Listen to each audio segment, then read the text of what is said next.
subhanallah. Sebab itu waktu muda ada waktu yang sangat cerdas.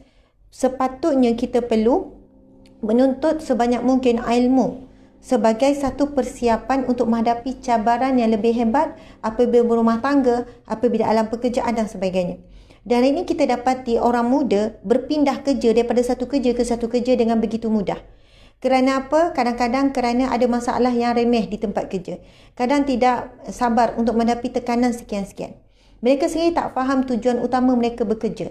Mereka tidak masukkan unsur utama bekerja adalah untuk beribadah, untuk memperhabakan diri, tanggungjawab sebagai pekerja dan sebagainya. Kerana bagi mereka bekerja adalah untuk mencari duit semata-mata. Apabila mereka mendapat tawaran duit yang lebih besar di tempat lain, mereka akan berpindah. Mereka tidak ada nilai kesetiaan, loyalty tu tidak ada. Nilai konsistensi, kan, konsisten. Tidak ada nilai kepakaran. Sebab bila terlalu suka berpindah daripada tempat ke tempat, belum tempoh matang dah berpindah, tidak dapat mengumpul satu nilai kepakaran. Pakar ini perlu menempuh satu proses yang memakan masa, memakan kesabaran, memakan tenaga dan sebagainya. Jadi saya kira apa yang diusahakan oleh Kerajaan Negeri Johor di bawah Institut Integriti Kepimpinan Latihan Semangat Dato' On ni, dan fokusnya kepada pemuda adalah satu usaha yang sangat baik.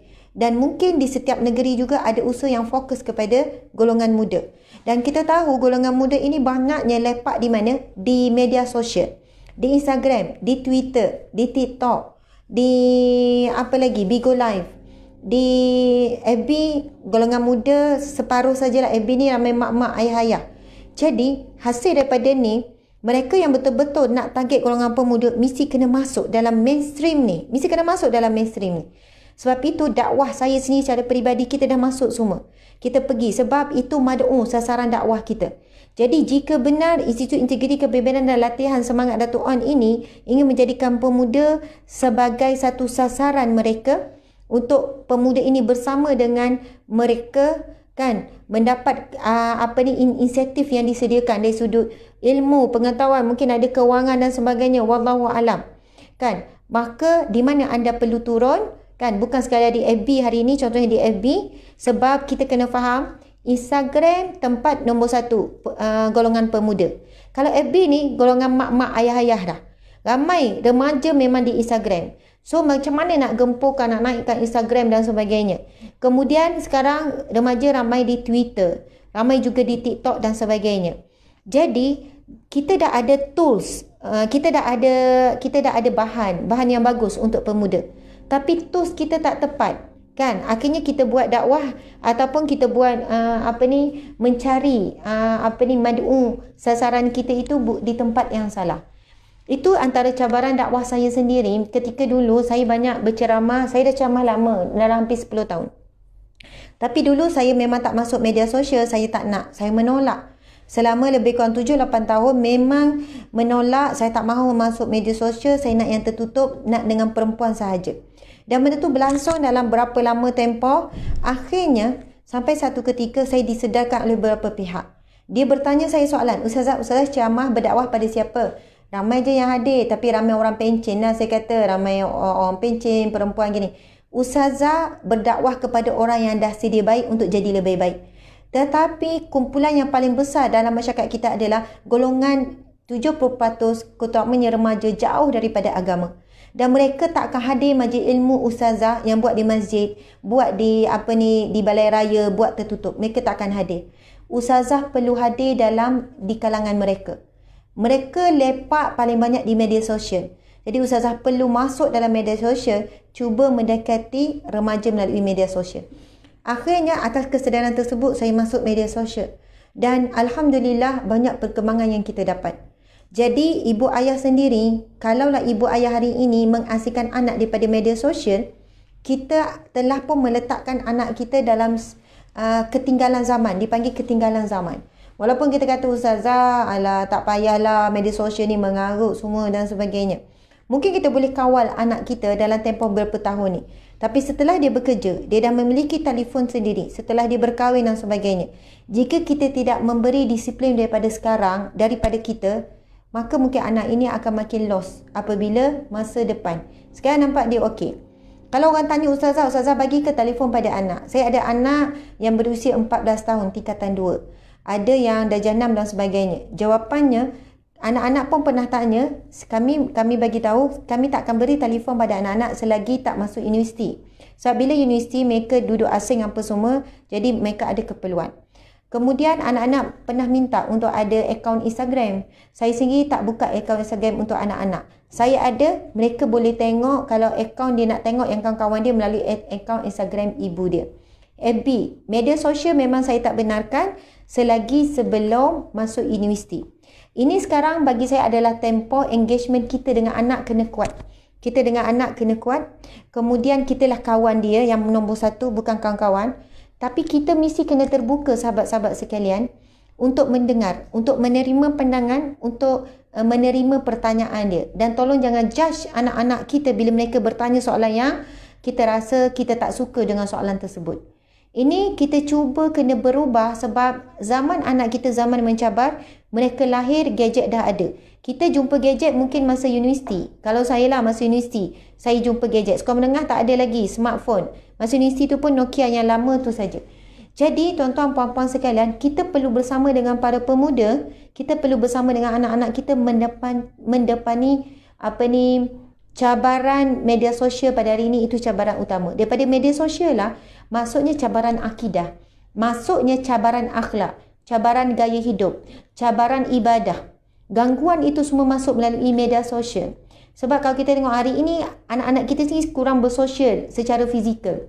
Lepak kawan-kawan, mungkin dah kurang jumpa sekian-sekian aktiviti fizikal. Tapi mereka banyak berhubung, engagement itu tinggi di media sosial. Alhamdulillah, subhanallah, sahabat-sahabat yang dirahmati Allah sekalian. Okey, kita akan pergi kepada tajuk kita pada hari ini iaitu generasi muda pewaris agama dan bangsa. Subhanallah, tajuk yang sangat baik. Generasi pemuda pewaris agama dan negara. Masya Allah. Okey, sekarang kita pergi kepada slide yang disediakan. Jauh sangat tak ni Syirah? Okey, Ustazah kena pusing. Okey, nampak tak saya? Okey ya semua? Oh, saya kena sana. Sampai hati ya. Mata tu tak nampak. Okey, sahabat-sahabat sekalian, cuba tengok. Tajuk kita ialah generasi pemuda pewaris agama dan negara. Overview, apakah inti penting bagi perbincangan kita pada hari ini? Saya sarankan anda menuliskan nota. Nanti balik boleh berkongsi. Ataupun nota itu esok dah boleh buat kuliah dah. Ataupun boleh buat buku dah. Siapa rajin menulis, mungkin boleh terbitkan buku. Okey, buku tu bertajuk Koleksi Ceramah Ustazah Asma. Lepas tu kita pun terbit bersama. Mana tahu kan? Okey. Apa yang kita bakal bincangkan hari ini ialah definisi pemuda, maksud pemuda. Kemudian ciri-ciri pemuda Islam. Kemudian yang ketiga, peranan pemuda Islam. Yang keempat, kemahiran yang perlu ada dalam peribadi pemuda Muslim. Kisah pemuda Al-Kahfi yang mempertahankan iman. Yang keenam, doa pemuda Al-Kahfi. Ini satu golongan pemuda yang boleh dijadikan contoh oleh pemuda pada hari ini. Yang ketujuh, kisah Talhah bin Ubaidillah, syahid yang hidup. Lepas tu kemudian kisah Mus'ab bin Umair. Kisah Mus'ab bin Umair.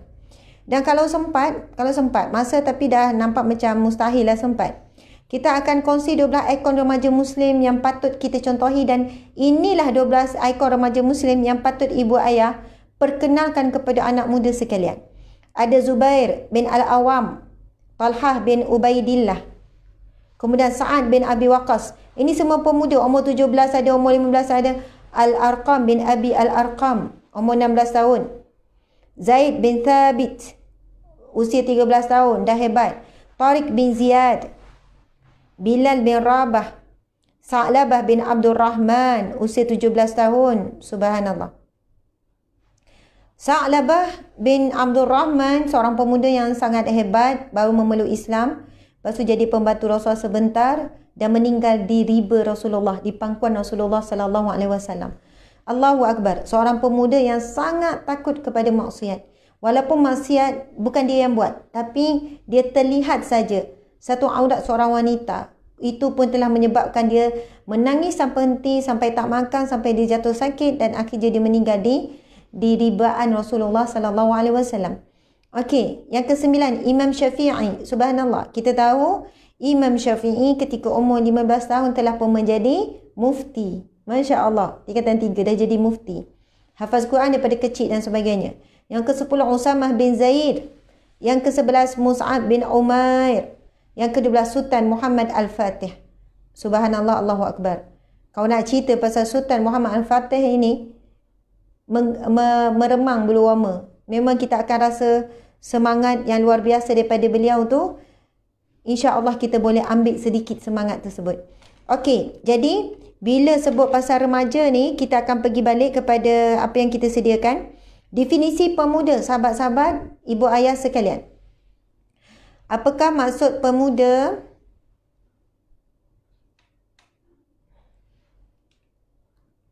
Pemuda didefinisikan sebagai individu yang berumur antara 20 hingga 40 tahun. Oh, jadi saya pemuda lagi. Saya pemudi. Saya umur 37. Sahabat-sahabat umur berapa? Kena sebut ni, banyak-banyak ni. Sebab kita dah saat-saat akhir dah nak tinggal 2020. Saya 37, saya 37. Sebab masuk 2021, dah 38. 28 macam dah tua kan? 37 tu macam muda sikit. Jadi, kena banyak sebutlah umur kita ni. Dah hujung-hujung tahun ni, nanti dah tak boleh sebut dah 37. Tinggalkan dah perkataan 7. Tapi sebenarnya, kalau ikut takwim hijri, saya dalam 39 dah. Allahu Akbar. Kita tak tahu lagi baki berapa lagi kita ada. Tinggal berapa tahun ataupun berapa hari atau berapa jam untuk kematian. Okey, jadi pemuda didefinisikan sebagai individu yang berumur antara 20 hingga 40 tahun. Pemuda di dalam bahasa Arab membawa dari sudut bahasa Arab perkataan fityah ataupun syabab. Syabab ataupun fityah. Masya Allah. Okey, syabab dari segi bahasa perkembangan ataupun kekuatan. Syabab, lafaz bagi syabun. Itu jamak. Pemuda lah ni, syabab pemuda. Pemuda ni mesti dia sinonim dengan apa? Dia adalah golongan manusia yang sedang berkembang, paling cepat berkembang, paling mudah untuk berkembang, paling nak berkembang. Nak terai itu, nak terai ini. Dan juga kuat, sehat, kuat, cergas. Jadi siapa umur yang masih belum sampai 40 dah lembek. Jadi anda tidak memenuhi ciri-ciri pemuda lah. Jadi kita orang muda, siapa yang masih pemuda di sini? Boleh tuliskan saya. Siapa orang muda lagi? Okey, jadi tajuk ni bukan berkenaan dengan anak kita saja ya, berkenaan dengan kita sendiri. Fityatun. Ini ada disebut dalam firman Allah Subhanahu Wa Taala dalam surah Al-Kahfi ayat 13. A'udzubillahi minasyaitonirrajim. Bismillahirrahmanirrahim. Innahum fityatun amanu bi rabbihim wa zidnahum huda. Yang bermaksud sesungguhnya mereka itu orang-orang muda yang beriman kepada Tuhan mereka dan kami tambahi mereka dengan hidayah petunjuk. Subhanallah. Siapa mereka itu? Iaitu orang-orang muda yang mana ni? Mereka itu ialah orang muda Al-Kahfi. Jadi dalam firman Allah ni menggunakan perkataan fityatun. Fityatun. Okey, kalimah fityah adalah daripada kata dasar kalimah fataya ataupun jamaknya adalah fityan.